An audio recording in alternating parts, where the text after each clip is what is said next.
difficult to me. Now, chapter 8. We will try to define what a marketing offering is, what a product is. And that's quite challenging.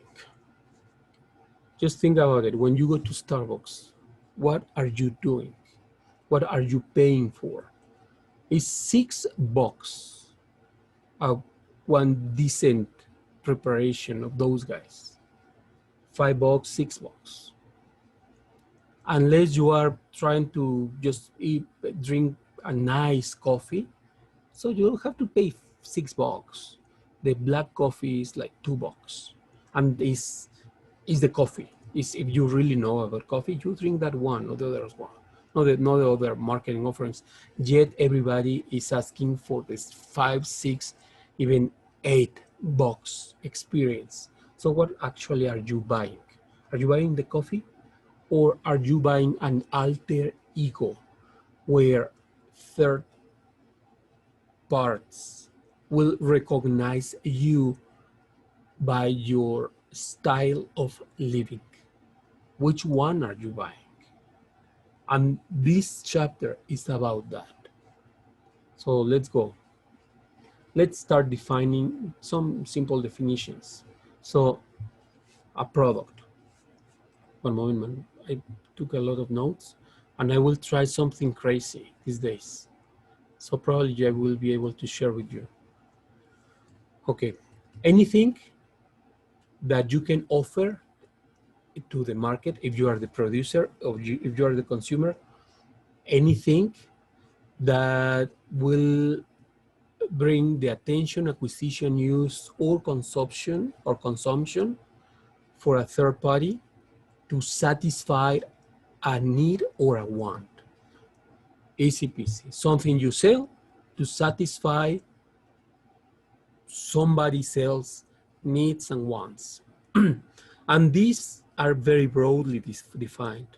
Include services, events, persons, places, organizations, idea, or mixes of these. I will make a couple of comments about the engineers. Don't get offended. It's just a marketer talking about the engineers. And that might be a eye-opener. The comments are shared by some marketers, and this could be an eye-opener for them. Services are a form of product that consists of activities, benefits, or satisfactions offered for sale that are essentially intangible. So in the old days, products were something you could touch. In services, something that you couldn't touch, but both of them had to be paid for, were not for free, which makes interesting the thing, because this is about making money at the end. So there is one tendency, which is about products and services are becoming more commoditized. That means it's just a computer. It's not a Dell, it's not a Lenovo, it's just a computer, period. Buy a computer to solve your computing needs.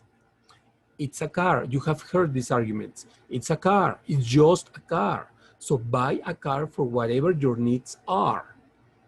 So it's very funny because in Wyoming, the Jeep brand is quite expensive. But if you go to New York, the price is dramatically different, because in Wyoming it's a symbol of status.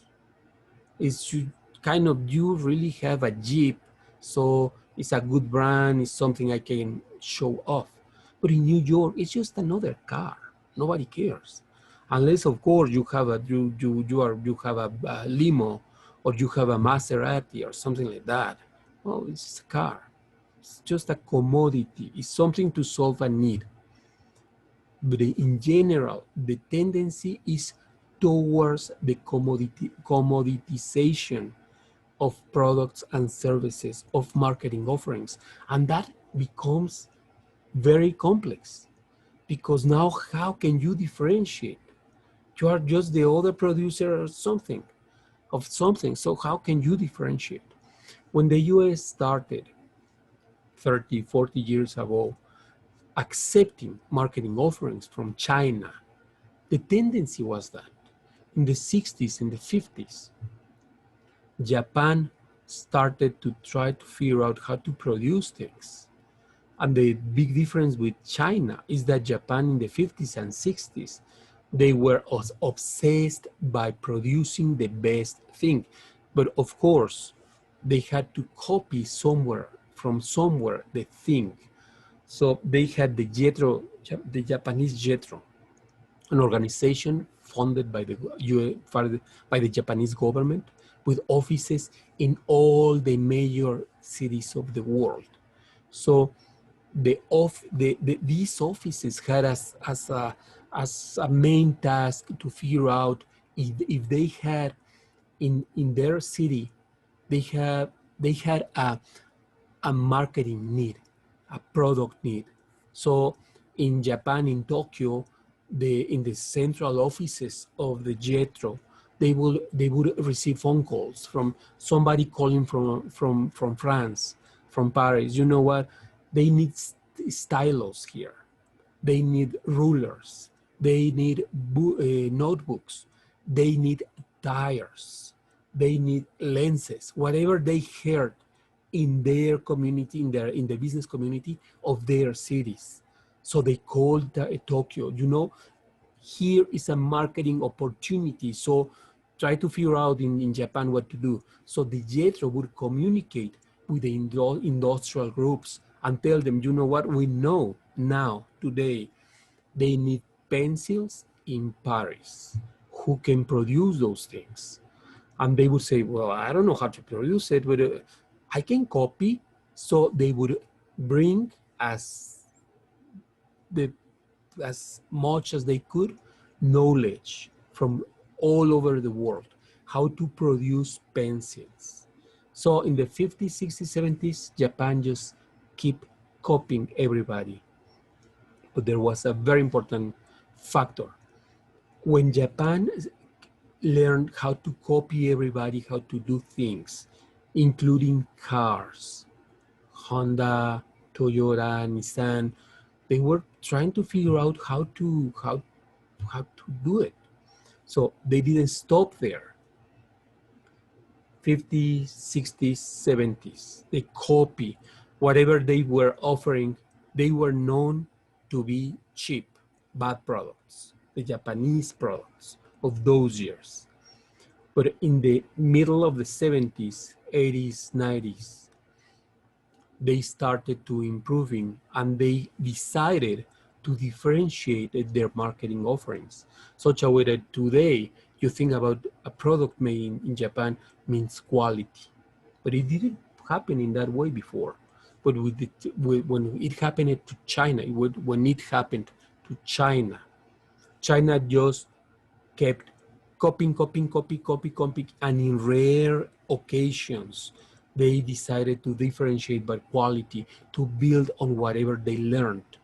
And that made a huge change in most of the markets.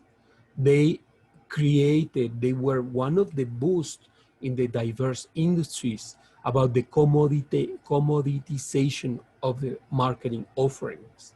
So today, if you think about it, you think about buying something and you say, well, the Chinese product is as good as is this one. So why should I bring probably a speaker from Bose, which will sell me a speaker in $400? If I can buy this Chinese brand, there are two or three very well-known Chinese brands of speakers with good quality, but they aimed at the commoditization, not the customization. Is different. Customization, they produce something for you. Commoditization is just another potato. You buy, think about commodities when you buy potatoes. Actually, there are not many differences. Just a potato. It's just an apple. It's just a carrot. So those are commodities. It's just steel. It's just sand for construction. Is just concrete. Those are commodities traded as commodities. China created these distortions in the market. So when you are competing in a highly perceived market as if your product was a commodity, you don't have too much room for quality differentiation. You just have price differentiation. And it's very unfair because in China, the salaries, you have the material, the cost of your materials and your labor. And the labor in China is very low. So it's not comparable. They will always win in markets where the marketing offerings are highly commoditized.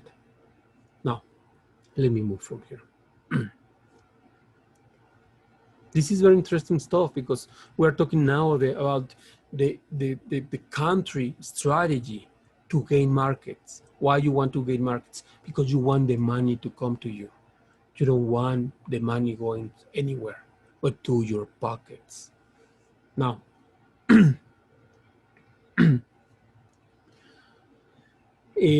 there are some concepts that we have to be aware of.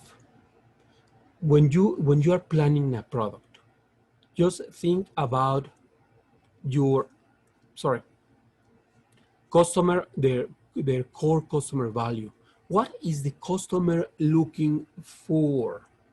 Don't get obsessed by the product. It's very tempting. I went to a class of entrepreneurship,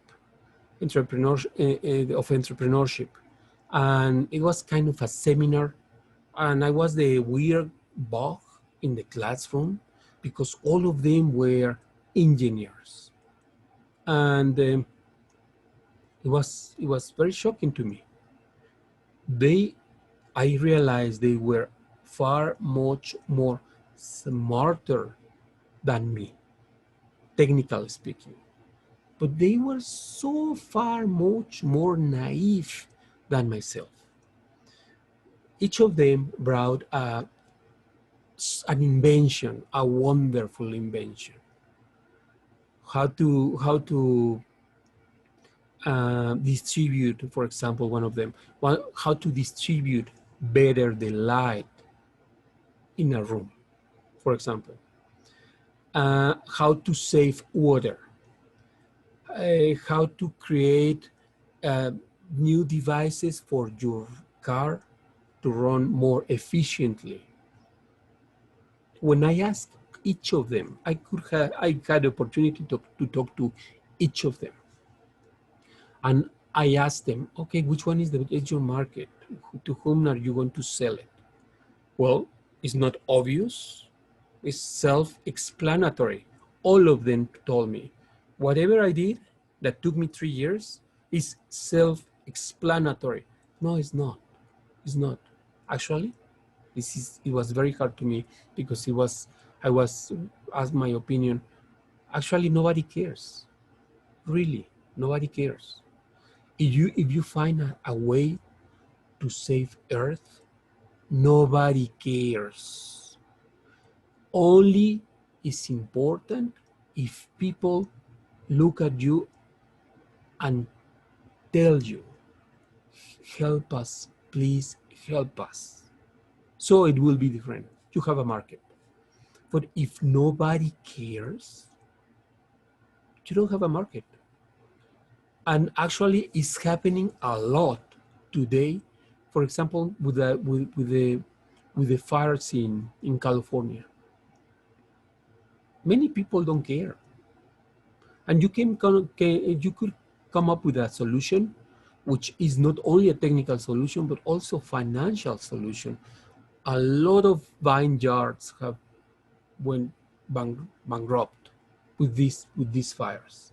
There will be large scarcity of California wine because of the fires. Nobody cares. Really, nobody cares. Actually, the Europeans are fun. I'm just really happy because the wine from California is one of their main competitors.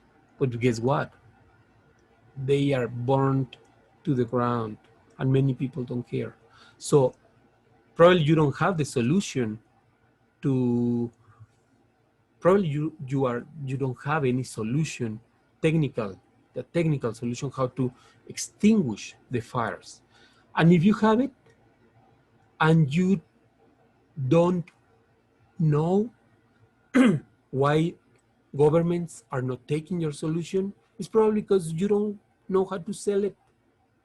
You probably you don't know how to tell the governments, you know what, this is the way to give a solution to these vineyards, so you can keep producing wine. Even in that scenario, probably they don't care.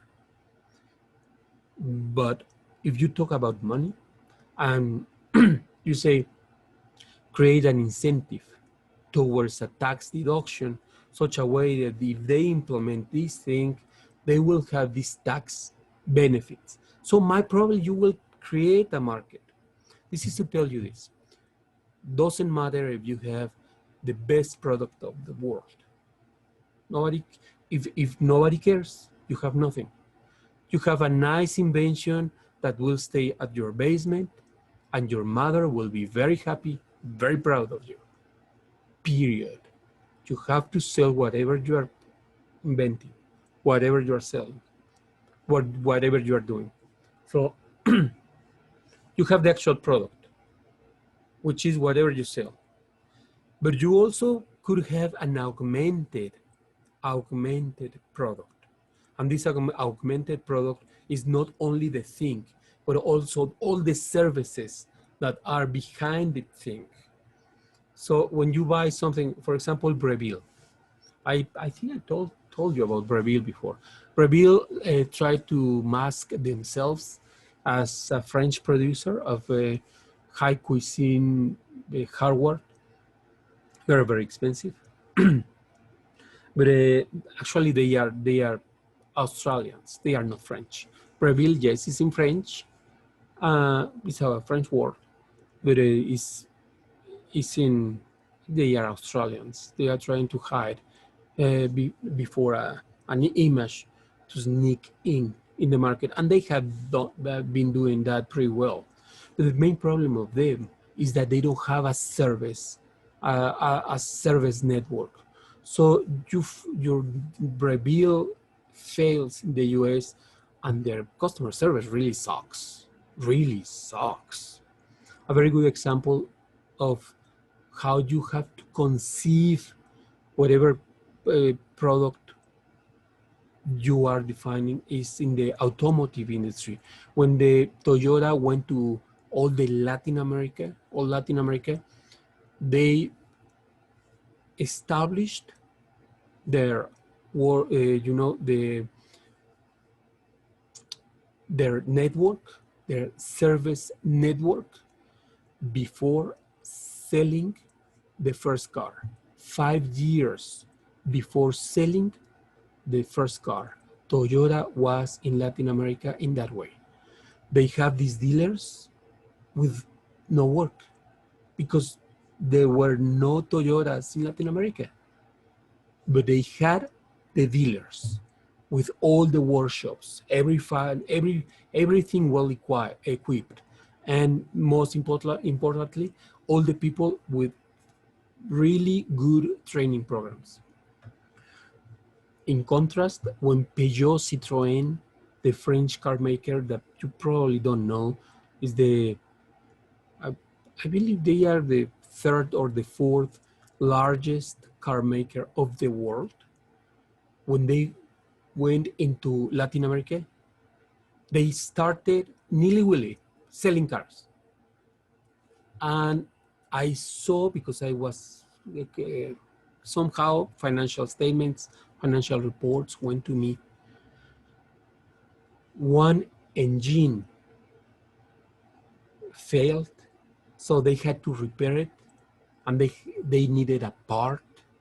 So they told the customer, you know what, we are buying the part from France. So you have to wait 2 months because the part is coming and has to clean the all the requirements, the tax requirements on all the, I know the word in French and Spanish, but then in English, all the government offices to allow you to come into the country. So the part to come to the country is 2 months.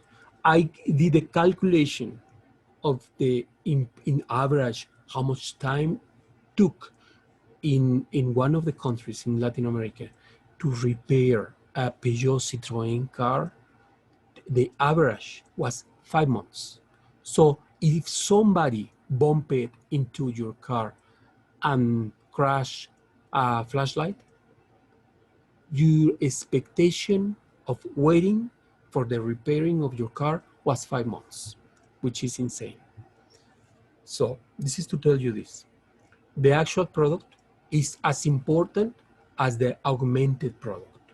So whatever is the core customer value, what the customer is looking for, think about what you are designing, and most importantly, think about the service network you will have to go through so you can serve them well. Now, the products are divided by two: consumer and industrial products. It's very primitive, it's very straightforward, but I want you, let me jump into the consumer products. Look at this table, and this table will make sense to you very fast. Start from the bottom of the table. Think when you go to buy toothpaste or an appliance such as a television, or a luxury good such as a Rolex that probably you haven't, but eventually probably you will have. I'm in the third column at the end, or in the fourth column at the last row. What about when you buy life insurance, or you think about Red Cross blood donations? So you have 4 different types of purchasing experience. The toothpaste is a convenience purchasing. Where do you promote? Mass market. How do you distribute?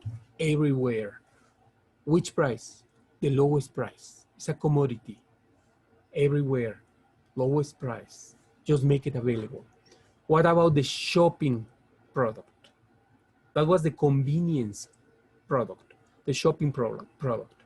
It's when you buy a TV. Where do you promote it? Well, you go to the reseller, Best Buy, and you tell them you will promote this thing. And I, as a producer, Samsung, will also launch some campaigns. Where do you distribute the TVs? Not everywhere, some in specific stores. They are not in Ridley's. So just think about it. Becomes the marketing offering becomes more specialized. Charge for it. They ask for a higher price. So you might have the opportunity to position yourself for high price or technological advantages. Of course, with the Chinese doing their incursions in all the markets, now it's becoming more commoditized, and that really sucks for many other brands that actually they pay better wages to their employees. The convenience, the toothpaste is very frequently purchased. The shopping product, like the TV, is less frequently. What about the specialty product? Well, think about the Rolex. You might not know this, but if you look at your watch, probably you have a watch with you. Probably it's Seiko, or can be a Timex, or even a Bulova. Well, those are kind of more commodity-sized marketing offerings. When you want to produce a Seiko, the Seiko factory can, have an output of probably 1,000 Seikos watches per day. Probably, it's highly probable. Probably more, probably 10,000 per day. One Rolex takes 1 year to produce it. There are some interesting documentaries you can watch on Rolex. The production system is amazing. So when you have you want to buy a Rolex, well, it's not for everybody. So you have to know the product and to look for that specific marketing offering in specialized stores. And sometimes the seller doesn't want to sell it to you. Very frequently. More frequently than what you think. I made fun for months on a friend of mine. They saw her and they said, no, Rolex is not for you, go for a Bulova. And she was really mad, like for months. So it was a good joke for me. What about the consumers? For those specialty products, they are really loyal. Sometimes they are buying their second Rolex because the first Rolex was inherited by their grandparents. It's a Rolex for all the life. Now, what about the products that you haven't seen? Well, those products are like life insurance, and the promotion has to be very, very aggressive, very aggressive. And that's the reason they are, it's very straightforward for some hackers to make a lot of scams through their marketing offerings. The distribution will always be different. The price will be, as they see you, is the price they will charge you. It's very, very important for you to know when you buy insurance, make a lot of phone calls, because you will find several different prices, because it's an unseen and unsought product. So they can charge whatever they want. And it goes also for the car insurance. Watch out, go to the policy, compare the policy of your car with whatever charged them to you last year. Should be the same or less. Actually, it should be less, unless you run over a cat or a dog and the owner was about to kill you and the insurance had to pay for the dog or the cat, or you crashed, so your payment will go up. But if you didn't have anything and you are paying the same amount, why are you paying the same amount? Your car is worth less. You are not going to receive the same amount of money as if you had sold your car the last year. So what you are paying the same, you should pay less. Watch out with that, because this is an unseen, unsought product. Always the price will vary, and there is little product awareness or knowledge about the marketing offering in general.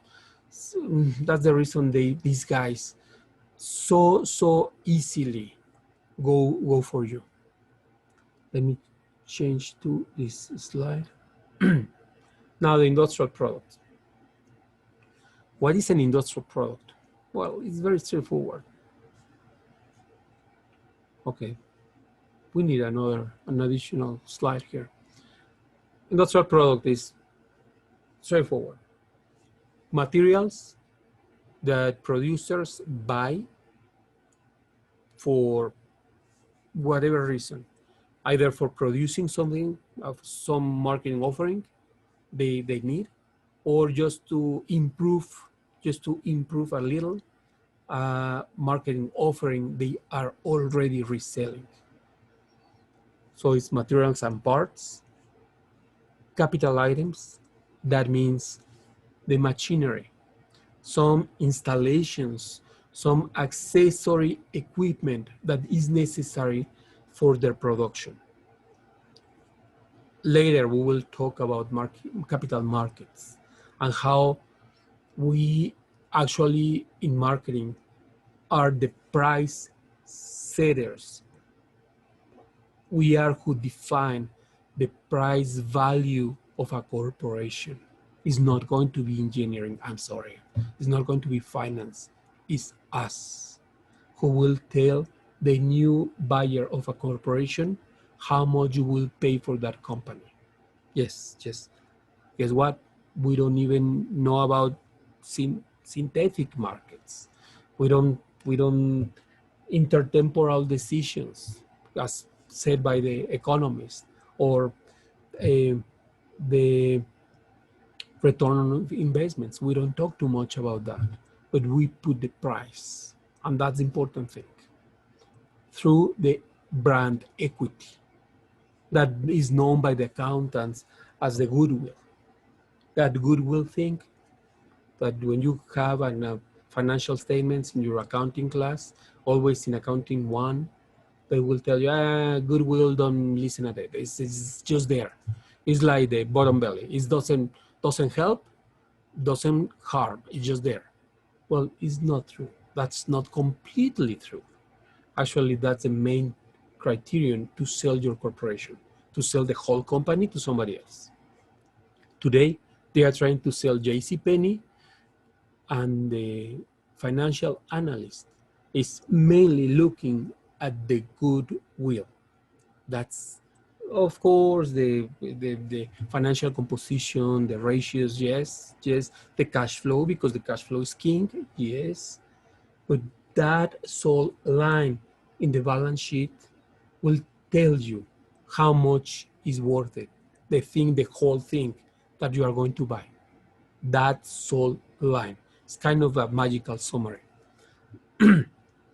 And also, of course, going back in the industrial products, of course, you can sell supplies and services. For example, one of the services, very interesting service, is one of my friends. He has his operations in Latin America, but he serves the US market of faulty personal computers. So if you are Readlys and your computer is not working in the customer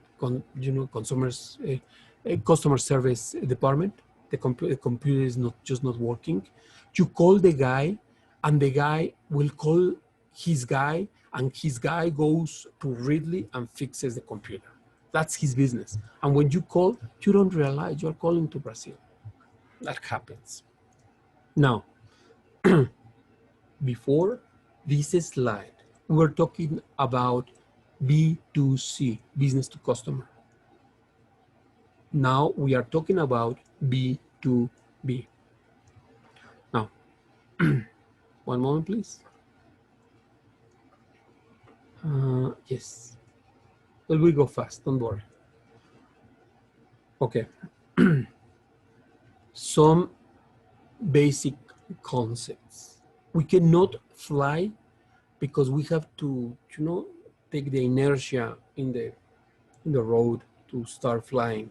So we cannot talk about more interesting things now, because I have to make sure you have the common ground, the concepts. The organization marketing is all those activities that create, maintain, and change the attitudes and behavior of target consumers of the organization. Now, the person marketing is about activities to undertake to create, maintain, or change attitudes or behavior towards particular people.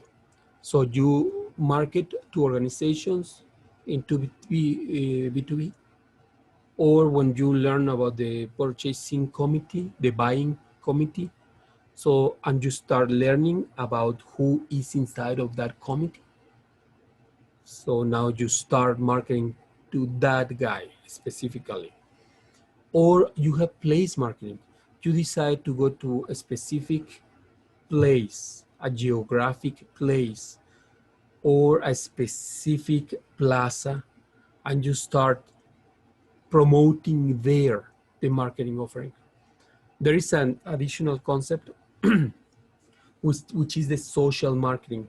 And the social marketing is about promoting not to a specific organization, not to a specific person, not in a specific marketing place, but in general about social change. And that is the place where macro marketing tries to make a change by promoting environmental issues, by promoting equal rights issues. Now, we are not going to finish the chapter today, so don't worry. Look at this slide. The individual product decisions, which are there is a when you're a customer, industrial customer or personal consumer, you go through this experience. Now, this experience is defined by the supplier. The supplier will tell you which are the product attributes, which one is the brand, how it is packaged, which labeling and logos are included, and which product support services they will provide to you. Okay, we are going to start a little jumpy, and I will stop and I will finish the chapter later. I just want you to make a click. So this is what is going on the mind of the producer. And this is the part that some engineers don't understand.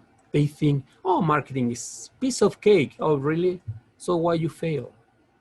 Why you go bankrupt if it's a piece of cake? And this is the part that everybody should know. You have attributes that you are able to produce in a product or a service.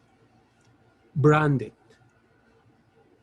package it, put labels, and logos to be distinguished, to be known. And now produce or establish your service network. It's very straightforward.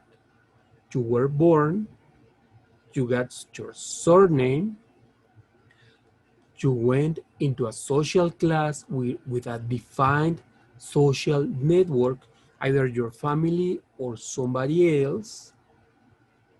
You are studying, you are packaging yourself. You are studying, you are becoming a professional that will go to the job market.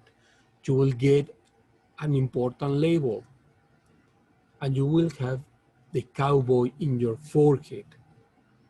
And from there, you have to figure out what are you going to offer and what insurance you will provide to those who buy from you. Of course, it's more complex than that. You have to figure out which quality of the product you will provide, which features, and will be the style and the design. Let's go back now, for example, to cell phones. Which quality is the best? You would say, well, Samsung and the iPhone is kind of the same. Well, about, but the big difference is service, number one, and operating system, number two, which will provide you stability. So it will depend on which features you are looking for, which quality, probably the quality is comparable, but not the features, and the style and design. And you would say, well, that's very hedonic of you talking about style. It's not. It's not. It's kind of one of the key success factors of many, many companies. I will try to finish here. This is very complex. Quality. In the 60s, an engineer, Deming, uh, he was a professor at the University of Ohio in the 60s, 50s, at the end of the 50s, And he was approached by Ishikawa, a Japanese guy who was in the automotive industry.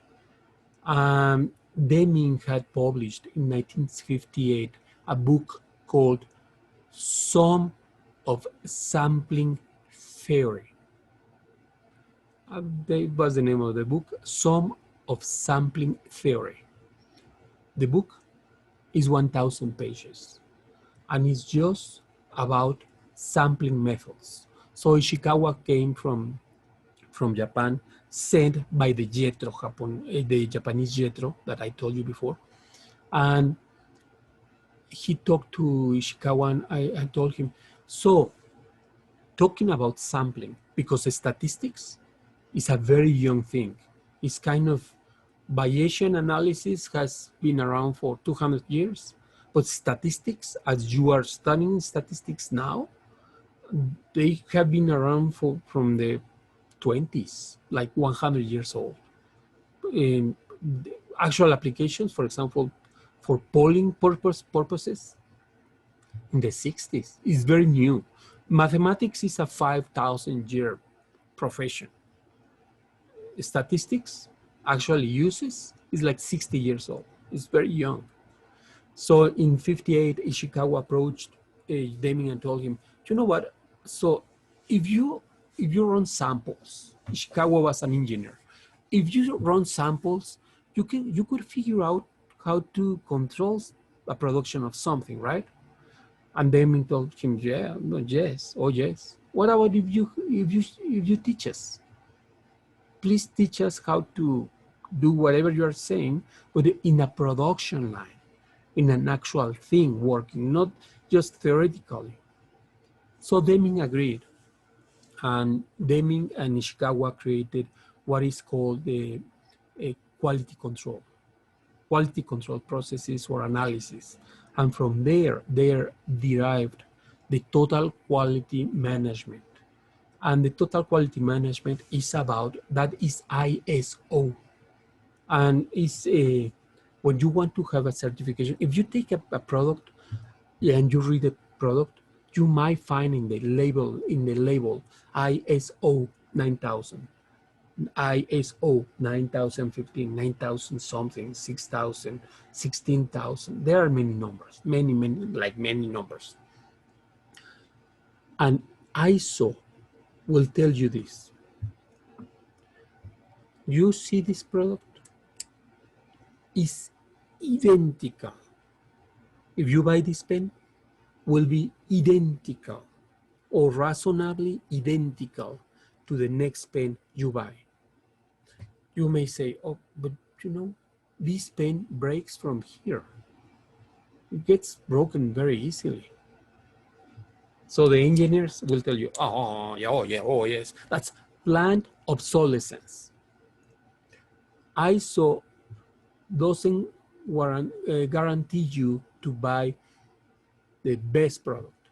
It guarantees you that you will buy a product that is identical to the next product. That's the only warranty you are getting from ISO. So this is the moment, this is the reason why you have to define very clearly what your product is, because your product will come up with from the mind of your customer. Okay, the product, the customer will tell you, I want this to be plastic, and the ink has to be black, and this thing to support better my hand. This is the way I want it. And after doing market research, you will tell the engineers, black ink, plastic. with this holder and cheap. They wanted cheap. So they produce this thing. Of course, it's plastic. It's easy to break it. You might argue, you shouldn't be certified in ISO because this is a cheap product. Yes, you should be, because it's identical to the other one. So you are inside of the variation of you are controlling your defects. That's the whole point of total quality management, to produce always the same. That's the point of Chick-fil-A. If you look at the very good example, but didn't exist. If Deming and Nishikawa didn't talk by then, look at the movie The Founder, about talking about McDonald's. And their main discussion is, we want the burger in this way, okay? Don't change it. Don't put 4 pickles. Yeah, it's better quality, nobody cares. We want 2 pickles. Look at that movie. Of course, if you go for quality control topics, you have to have return on quality. It's paying. Taking these cheap decisions should be paying to you. It should be profitable. Now, the quality level is something you define. It's how good you want the pen, how bad you want that pen, given by your marketing research. Of course, total quality control is a whole topic studied by the engineers.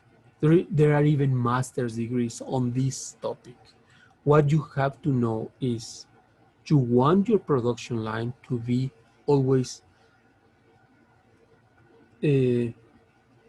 something that you can predict, forecast, which one will be the behavior. That means you want to control the variations, the defects. You want to know which one are the defects. Nobody cares if this thing is top quality or not. You want this thing to be exactly what the customer you to be. Okay, I will stop here. See you next class. I will post the rest of the explanation for you to see it later. So we can continue with chapter 9, or probably I will continue with this.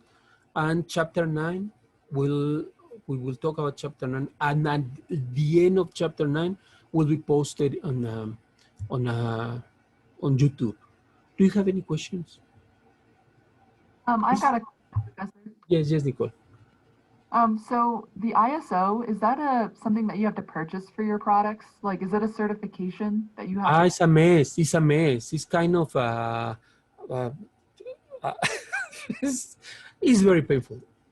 This is how it goes. You want to produce this thing? ISO can be obtained by only one business process. Watch out, because some corporations will tell you, we have the ISO 14,000, and they don't tell you anything. Yes, that's they have certified that everything is done in the same way in the receivables or treasury department of the company, nothing related with whatever you are buying. So this is how it goes. You establish a procedure. You call a certifier auditor, a certifying auditor. You have to normally you call two companies. One company to help you to document your process. Could be your production process to produce this thing, or could be your treasury process, or your account receivable process in the large company. Nothing to do with the product. They help you to document. That takes like 1 year. After that, you call an auditor, which is the certifying authority from ISO. So they will observe you and audit you for certain amount of time. Could be 1 year, 2 years.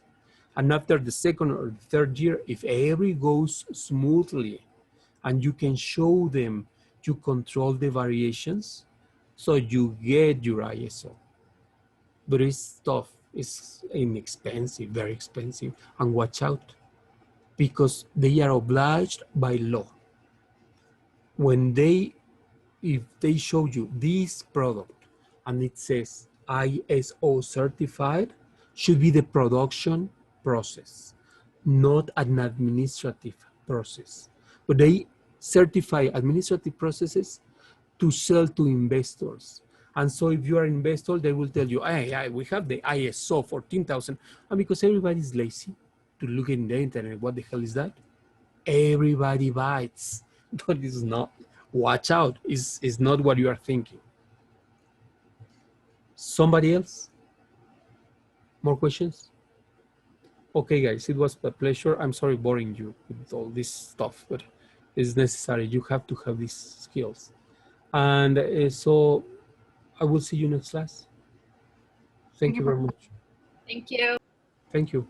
Thank you. Bye.